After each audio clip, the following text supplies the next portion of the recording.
नमस्कार, भारत लाइव पे आप सभी दर्शकों का बहुत बहुत स्वागत है। बिहार सहित देश भर में चुनाव का माहौल अब धीरे धीरे तैयार हो रहा है। 2024 में लोकसभा का चुनाव और 25 में बिहार विधानसभा का चुनाव होना है और इसको लेकर के जहां एक तरफ विपक्षी एकता की बैठक चल रही है, 3 बैठकें समाप्त हो गई हैं, तो वहीं एनडीए गठबंधन भी इसकी तैयारियां काफी जोरों शोरों से कर रही है।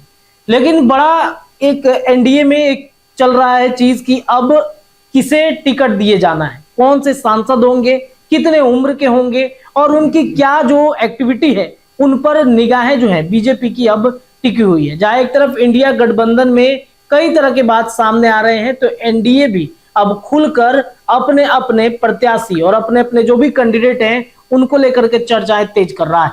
लेकिन इन सब के बीच एक खबर यह है कि 70 पार जो भी नेता हैं, जो भी सांसद हैं, उनको मौका इस बार मिलेगा या नहीं मिलेगा।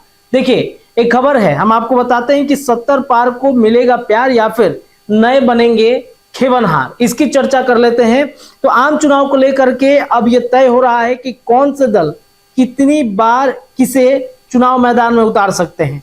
2 गठबंधन है और दोनों गठबंधन में इस बात की चर्चा है। एक तरफ बीजेपी है तो दूसरी तरफ महागठबंधन है, यानी कि एक तरफ एनडीए गठबंधन, दूसरी तरफ बिहार में महागठबंधन है। और इस चर्चा के केंद्र में यह बात है कि 70 पार वालों को अब आला कमान का प्यार मिलेगा या नहीं मिलेगा, उनके टिकट कटेंगे या फिर उनकी टिकट बरकरार रहेगी। महागठबंधन हो या फिर एनडीए हो, दोनों में से दिग्गजों की भरमार है। इनमें चुनाव जीतकर संसद पहुंचने वाले तथा मुकाबले में दूसरे नंबर पर रहे प्रत्याशी भी शामिल है।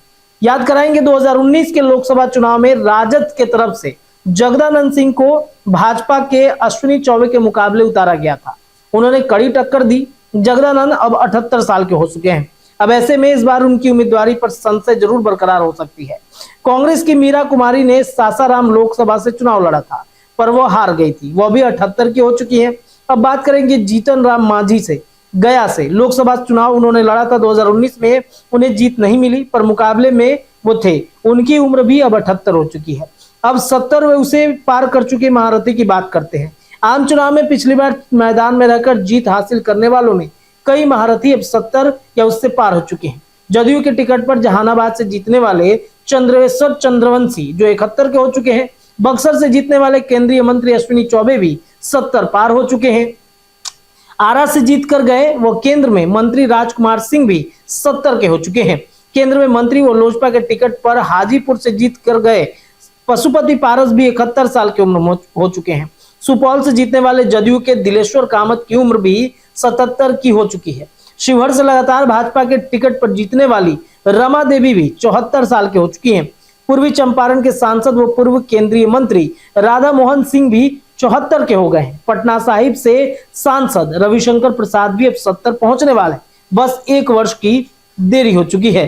तो अब राजनीतिक दल के नेताओं का कहना है कि जो लोग भी 75 की उम्र पार कर चुके हैं या फिर 75 पर पहुंचने वाले, उनके लिए 2024 में टिकट मिलना मुश्किल हो सकता है। ऐसा इस वजह से कि उनकी सक्रियता अपेक्षाकृत कम रहेगी। वैसे भी आधिकारिक तौर पर इस संदर्भ में कुछ कही नहीं जा सकती है। तो 70 पार वालों को मिलेगा मौका या फिर किसी और तरीके से उनको पार्टी में रखा जाएगा। ये ना सिर्फ एनडीए गठबंधन की है, बल्कि महागठबंधन से भी इसकी चर्चा चल रही है कि 70 पार वालों की सक्रियता जो उनके संसदीय क्षेत्र हैं उनमें धीरे धीरे कम हो रही है। उम्र के लिहाज से भी देखा जाए तो 77 या 70 पार कर चुके लोग धीरे धीरे अब राजनीति सक्रियता भी कम कर रहे हैं।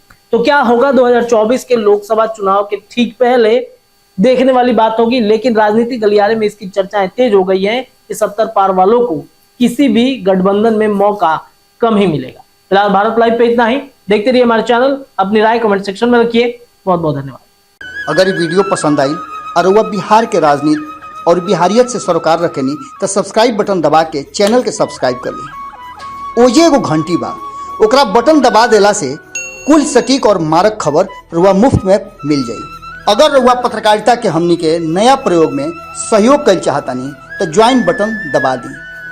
पेटीएम नंबर नोट कर ली 9386816700। धन्यवाद।